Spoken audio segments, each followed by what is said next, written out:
अब आज के मेहमान हमारे साथ जुड़ चुके हैं और प्रियंका उनसे बातचीत के सिलसिले को शुरू कर रही है। प्रियंका बिल्कुल, जिगर मिस्त्री है हमारे साथ, उनसे बात करते हैं। गुड आफ्टरनून जिगर, स्वागत है आपका 18 स्वदेश पे। पहले तो आपसे सबसे पहले अर्निंग्स पर एक आउटलुक समझना चाहेंगे कि बैंक्स और फाइनेंशियल्स के, क्योंकि खैर ये तो बैकवर्ड लुकिंग डेटा है, ये नंबर्स किस तरह से आप एक्सपेक्ट कर रहे हैं बैंक्स के? क्या ये बड़ा ड्राइवर होगा इस बात की कॉर्पोरेट अर्निंग्स का? और साथ ही क्या इस वक्त आगे के लिए बैंक का क्या व्यू बन रहा है? थोड़ा सा क्या व्यू प्राइवेट और पब्लिक सेक्टर बैंक्स को अलग अलग तौर पर देखना चाहिए, क्योंकि आप लास्ट पिछले कुछ क्वार्टर्स के एमएस की अगर सेलिंग देखें तो वो पब्लिक सेक्टर बैंक्स में काफी उन्होंने प्रॉफिट बुक किए हैं। कैसी रहेगी आगे की भी बैंक्स की चाल? नमस्कार प्रियंका, पहले तो आपके शो में बुलाने के लिए बहुत धन्यवाद। ये बैंक्स में है ना, हम लोग इसको 3 या 4 साइकिल के हिसाब से देख के चलते हैं। सारे साइकिल्स मुझे अभी लग रहा है कि वेरी वेल अलाइंड है, राइट। तो आपके पहले तो साइकिल हो जाता है क्रेडिट ग्रोथ का साइकिल, जो काफी अरसे से, आई थिंक 1-1.5 साल से काफी अच्छा चल रहा है। और मुझे लग रहा है कि क्रेडिट ग्रोथ इंडिया में आगे भी चलते स्ट्रॉन्ग ही रहेगी। सेकंड है आपका निम साइकिल, जो थोड़ा सा राइजिंग इंटरेस्ट रेट सिनेरियो, ये आपके निम्स एक्सपैंड होते हैं क्योंकि आपके लैंडिंग रेट्स आपके डिपॉजिट रेट से ज्यादा जल्दी बढ़ते हैं। तो सिमिलरली अगर राइजिंग रेट्स में निम एक्सपेंड होती है तो अभी फॉलिंग इंटरेस्ट रेट में शायद कोलैप्स होंगी, ऐसा मार्केट का मानना है। पर अभी तक जितने रिजल्ट आए हैं और आजकल में शायद आईसीआईसीआई का भी नंबर्स हैं, तो मुझे लग रहा है कि वो एचडीएफसी का तो काफी फ्लैटिश था, आईसीआईसीआई का भी रीजनेबली फ्लैट होना चाहिए। तीसरा है आपका क्रेडिट कॉस्ट साइकिल, जो सबसे इंपॉर्टेंट था स्पेशली आफ्टर 2017-18, जब आपने पाया कि बहुत सारे लोन्स स्लिप हुए हैं इनटू नॉन परफॉर्मिंग एसेट्स। तो वो अभी स्टेबलाइज हो रहा है, और क्योंकि लास्ट 4 या 5 साल की जो लेंडिंग हुई है वो रिटेल में हुई है, तो मुझे लग रहा है एटलीस्ट वो साइकिल भी अभी रीजनेबली अच्छी रहेगी। Lastly and more pertinent to your question on private versus PSU, ये एक वैल्यूएशन की साइकिल है। तो आप देखेंगे कि अगर आपकी credit cost across the board benign रहनी है, तो जो बैंक्स ने काफी अच्छे से एनपीएल मैनेज किया था फ्रॉम 15 ऑनवर्ड्स, उनकी वैल्यूएशन हमेशा ही ज्यादा थी। और जो बैंक्स थोड़े से स्लिप हुए थे और इंक्रीमेंटली अच्छा कर रहे थे, names like ICICI, Axis, SBI, वो सब ने एक कैचअप रैली पाई after 2018। So 2018 to 21-22, I think the price to book of ICICI bank and HDFC more और लेस इमर्ज टुगेदर, तो वो एक समांतर हो गए। वो एक साइकिल फिर एक बार आई थिंक कुछ इन्वेस्टर्स ने पब्लिक बैंक्स के साथ खेला जो पीएसयू बैंक्स हैं, और उसमें भी जो 0.2-0.3 टाइम्स प्राइस टू बुक चल रहे थे, वो मैनेज होके करीब 0.8-0.7 टाइम्स का भी रेट हो गए।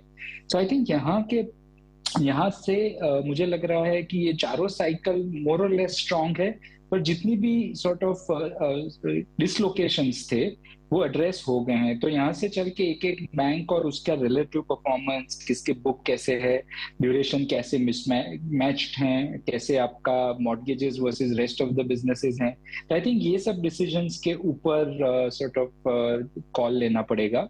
हमारे फंड में अभी HDFC bank is the largest holding now, ये 3 साल से अभी लास्ट 2-3 महीने में नंबर 1 पे आए हैं।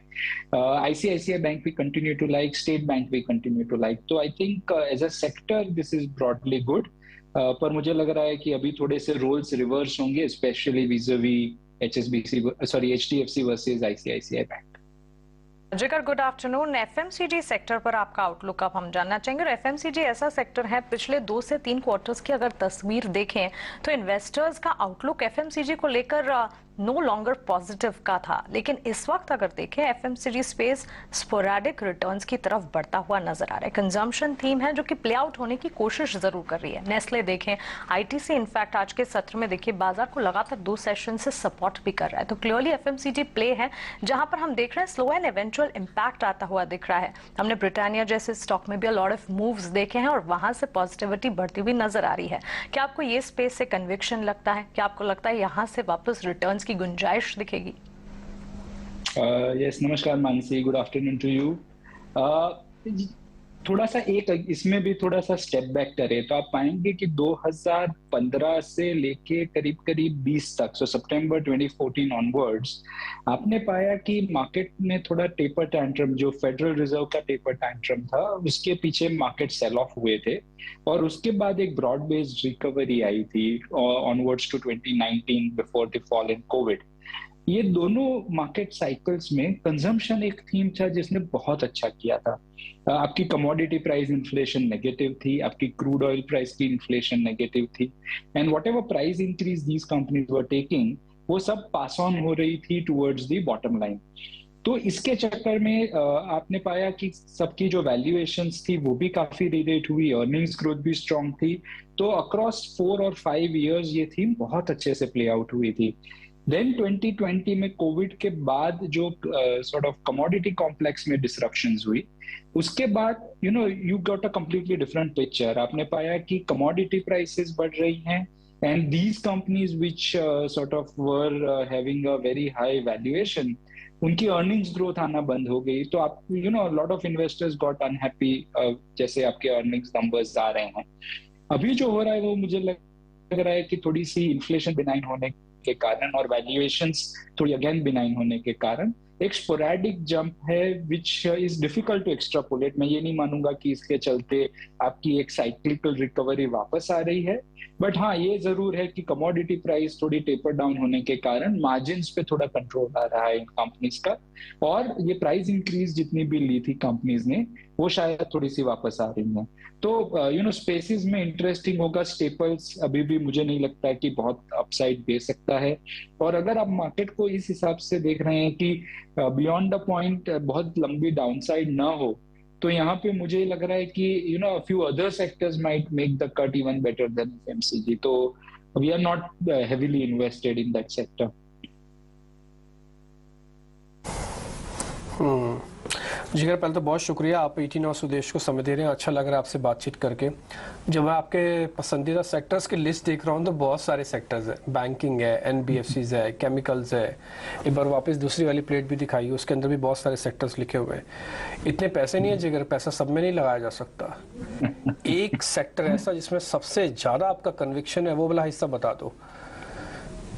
थैंक यू डिम्पी जी। मतलब पैसे तो 100 रुपए भी आप उसको 6 पार्ट्स में स्प्लिट कीजिए या 8 पार्ट्स में, तो आपकी राय है और आपकी चॉइस है। पर द बेस्ट परफॉर्मिंग सेक्टर मुझे लग रहा है यहाँ से भी एक micro finance sector can be very interesting. See within financials, micro finance एक ऐसा सेक्टर है जिसको आप ये मान सकते हैं कि मदर ऑफ ऑल साइकिल्स है।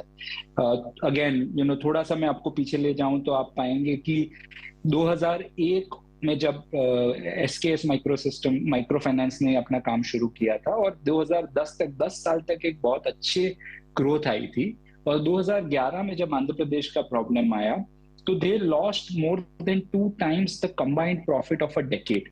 10 साल में पैसा नहीं बना उतना, एक साल में उससे 2 गुना एक साल में लॉस आ गया। तो ये सिक्लिकल सेक्टर है and therefore with in the financials which is a cycle, मुझे लग रहा है micro finance is an even stronger cycle.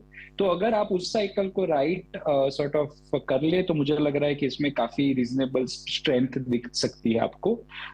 2-3 ways to play है। एक तो ऑब्वियसली कुछ बैंक्स इसमें हैं लाइक बंधन, कुछ एनबीएफसीज हैं लाइक स्पंदन स्फूर्ति है, सैटिन क्रेडिट केयर है, एक दो और हैं।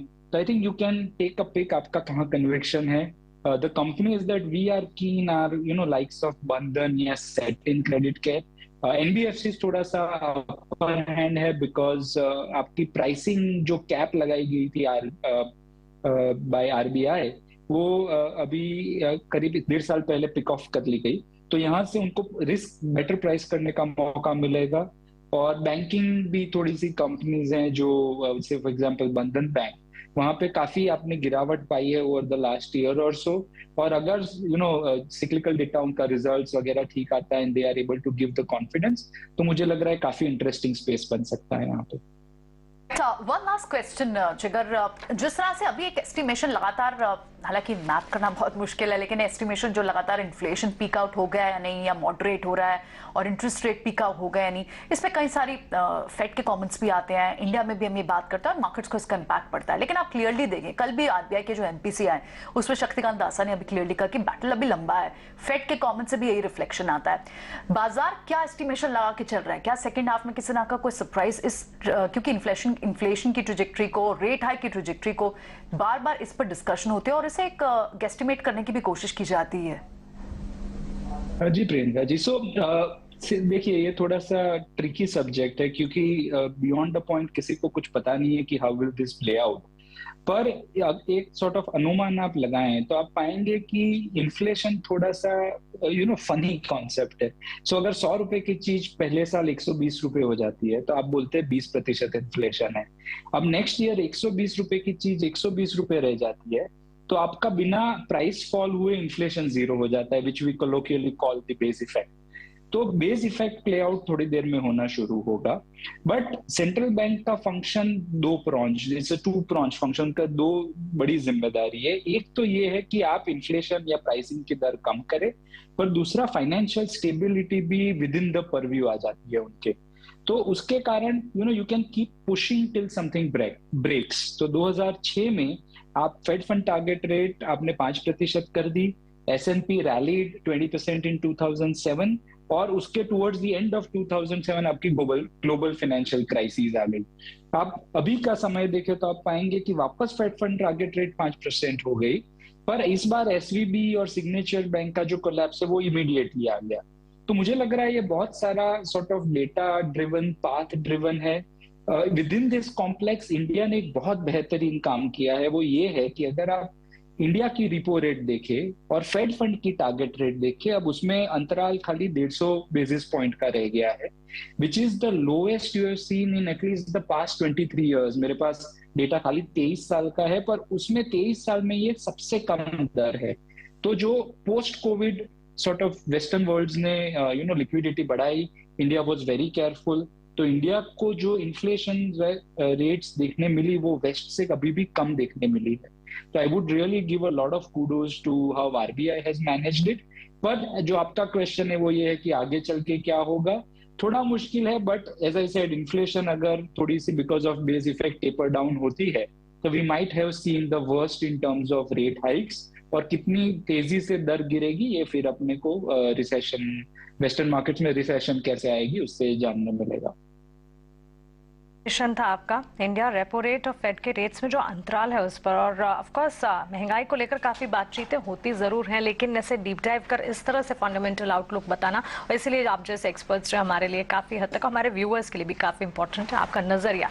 Thanks for being with us and have a nice day to you, in fact have a nice weekend to you. चलिए आगे बढ़ते हैं और बाजार पर अब रुख करते हैं। और इस वक्त अगर आप देखिए